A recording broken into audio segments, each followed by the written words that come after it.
Hello students, welcome to all of you. Students, हम पढ़ रहे थे chapter first of 11th class is some basic concept of chemistry. और आज की इस वीडियो में हम पढ़ने वाले हैं अनसर्टेनिटी इन मेजरमेंट। इसमें हम साइंटिफिक नोटेशन पढ़ने वाले हैं और सिग्निफिकेंट फिगर हम पिछले वीडियो में कर चुके हैं। तो स्टूडेंट्स, अनसर्टेनिटी इन मेजरमेंट क्या होता है, इससे पहले हम ये देखते हैं थ्योरेटिकल वैल्यू और एक्सपेरिमेंटल वैल्यूज। थ्योरेटिकल वैल्यू और ट्रू वैल्यू क्या होती हैं? Theoretical value are those values which can be obtained by mathematical calculation. जो जो वैल्यूज मैथमेटिकल कैलकुलेशन से हमें मिलती हैं वो थ्योरेटिकल वैल्यूज होती हैं। और experimental values those values which can be obtained by chemical experiments.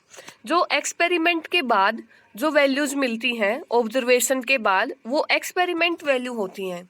और when true value is not equal to its experimental value, then it is called uncertainty in measurement।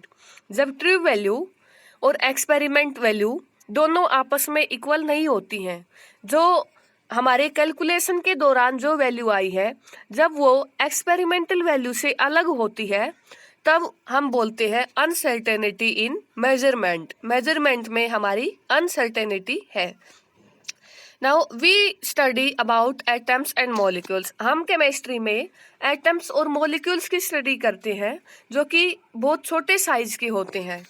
जैसे कि हम एग्जाम्पल देखते हैं 3 gram of hydrogen है जैसे, तो हम उसको लिखते हैं 302। हम इतने बड़े नंबर से लिखते हैं इसको, 3 ग्राम ऑफ हाइड्रोजन को ऐसे लिखा जाता है। इसके अंदर कितने एटम्स होते हैं, नंबर ऑफ एटम्स इस टाइप से लिखे जाएंगे।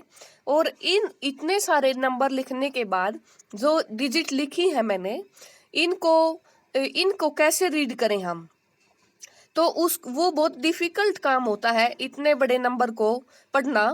तो there are meaningful ways to handle the number easily. इतने बड़े नंबर को बोल पाना बहुत ही डिफिकल्ट काम है। तो इन नंबर्स को हैंडल करने के लिए कुछ वेज बनाए गए हैं जिनका कुछ न कुछ मीनिंग है। तो इस नंबर का तो कोई मीनिंग नहीं हो सकता है, तो कुछ न कुछ जिन नंबर्स का मीनिंग है उसको आसानी से रिप्रेजेंट करने के लिए जो तरीके हैं, मीनिंगफुल तरीके हैं जो, वो कौन से हैं? फर्स्ट है साइंटिफिक नोटेशन और सेकंड है सिग्निफिकेंट फिगर। तो सिग्निफिकेंट फिगर स्टूडेंट्स हम पढ़ चुके हैं पिछले वीडियो में, और साइंटिफिक नोटेशन क्या होती है ये देख लेते हैं। Scientific notation is a way of expressing numbers that are too big or too small to written conveniently।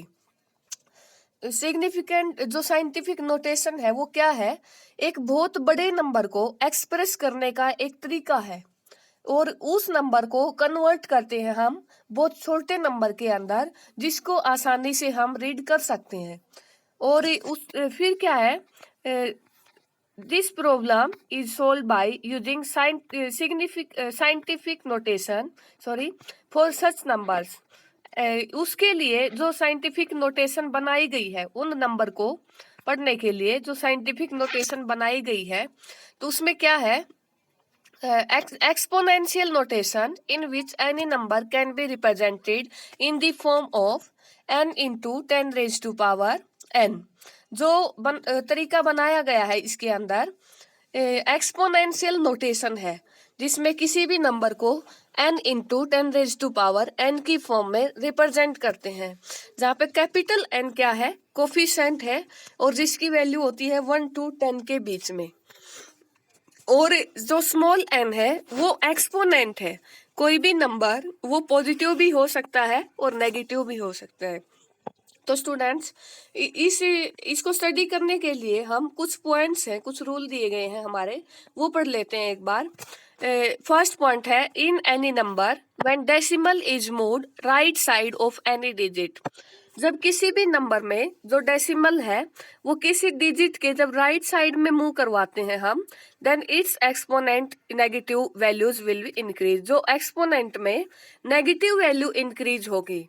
और अगर in any number when decimal is moved left side of any digit, अगर डेसिमल मूव करवाते हैं किसी भी digit के left side में, then its exponent positive value increase, तो उसके पॉजिटिव वैल्यू इंक्रीज होती है एक्सपोनेंट में 10 रेज टू पावर जो n दिया गया है इसके अंदर। जैसे एग्जांपल देख लेते हैं 4.25 इंटू 0.608 ये नंबर है हमारा।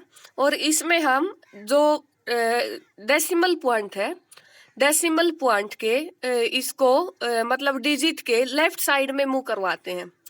अगर डेसिमल पॉइंट को मूव करवाते हैं इन डिजिट के लेफ्ट साइड में तो क्या आ जाएगा, एक्सपोनेंट पॉजिटिव वैल्यू इंक्रीज होती है। तो मैंने मूव करवाया इस डेसिमल पॉइंट को 2 नंबर और पीछे, 2 नंबर और लेफ्ट में मूव करवाया तो लिखा 4.25608 इंटू जो पॉजिटिव वैल्यू इंक्रीज होगी लेफ्ट में आने पर तो क्या होगा इंटू 10 रेज टू पावर 2। और अगर हमारा मैंने डेसिमल को जैसे एग्जांपल लिया 0.00016 ये एग्जांपल लिया, इसको हम n into 10 raise to power n की फॉर्म में लिखते हैं। और मैंने डेसिमल को राइट साइड में अब की बार मूव करवाया है। अगर डेसिमल को राइट साइड में मूव करवाया मैंने तो क्या लिखा 1.6, यहाँ पे राइट साइड में लेके आए 1.6 इंटू कितने नंबर तक मूव करवाया 1 2 3 4 नंबर तक हमने मूव करवाया 1.6 इंटू 10 रेज टू पावर -4। जब डेसिमल पॉइंट को किसी भी नंबर के राइट साइड में मूव करवाया है तब जो एक्सपोनेंट में पावर आएगी वो माइनस आएगी, नेगेटिव आएगी। और अगर लेफ्ट में मूव करवाते इसकी तरह तो जो एक्सपोनेंट में पावर आती वो क्या आती, पॉजिटिव आती। तो स्टूडेंट्स ये तो थे हमारे ऐसे रूल डेसिमल पॉइंट को कैसे करवाते हैं। और फिर कैलकुलेशन करते हैं with the help of scientific notation. जो ये साइंटिफिक नोटेशन की है हमने इसकी हेल्प से कुछ कैलकुलेशंस करते हैं जैसे multiplication, division, subtraction and addition. तो चलिए देखते हैं एडिशन और सब्ट्रैक्शन। सबसे पहले रूल है एडिशन और सब्ट्रैक्शन के लिए, मेक देयर एक्सपोनेंट इक्वल। सबसे पहले तो जो उनकी पावर है जैसे 10 रेज टू पावर 4 और 3 दे रखी है एग्जांपल में, सबसे पहले जो उनकी एक्सपोनेंट को इक्वल करना है। और जो सेकंड रूल है ऐड और subtract their coefficient according to their sign. जो कोफिशिएंट है उनको ऐड और सब्ट्रैक्ट करो जैसा साइन दिया गया है, पॉजिटिव नेगेटिव जो भी है। तो एग्जाम्पल देख लेते हैं। सबसे फर्स्ट एग्जाम्पल है question 6.65 into 10 raise to power 4 plus 8.95 10 raise to power 3। ये एग्जाम्पल दिया गया है। सबसे पहले तो उनके एक्सपोनेंट को इक्वल करते हैं, दोनों जगह हम 10 रेज टू पावर 4 बना लेते हैं। तो इसमें मैंने लिखा 0.89, इसको 0.895 तो हम डेसिमल पॉइंट को लेफ्ट में लेके गए हैं तो इसकी पॉजिटिव पावर इंक्रीज होगी। तो क्या लिखा 10 रेज टू पावर 4 और प्लस का 6.65 इंटू 10 रेज टू पावर 4 ये एज इट इज रखा। तो 10 रेज टू पावर 4 हम दोनों जगह से कॉमन ले सकते हैं बाहर ये, और उसके बाद ये ब्रैकेट ये आ जाएगा ब्रैकेट में, इसको ऐड करने के बाद आएगा 7.545 into 10 raise to power 4। Next question है second 4.5 into 10 raise to power -3 minus का 2.6 इंटू 10 रेज टू पावर -4। इसमें देखते हैं सबसे पहले क्या करते हैं, जो ये है 10 रेज टू पावर -3 और 10 रेज टू पावर -4 सब्ट्रैक्शन वाला एग्जाम्पल है ये। सबसे पहले 10 रेज टू पावर -4 की टर्म में ले लेते हैं दोनों को। तो इसको 10 रेज टू पावर -4 बनाना है, नेगेटिव में करना है, मतलब इसकी नेगेटिव में इंक्रीज करनी है एक्सपोनेंट। तो नेगेटिव कब होती है, जब हम डेसिमल पॉइंट को राइट में लेके जाते हैं। एक ही नेगेटिव इंक्रीज करना है तो डेसिमल पॉइंट को किस साइड लेके जाएंगे, हम एक पॉइंट राइट में लेके जाएंगे। तो लिखा मैंने 45 into 10 raise to power -4 minus 2.6 into 10 raise to power -4 as it is.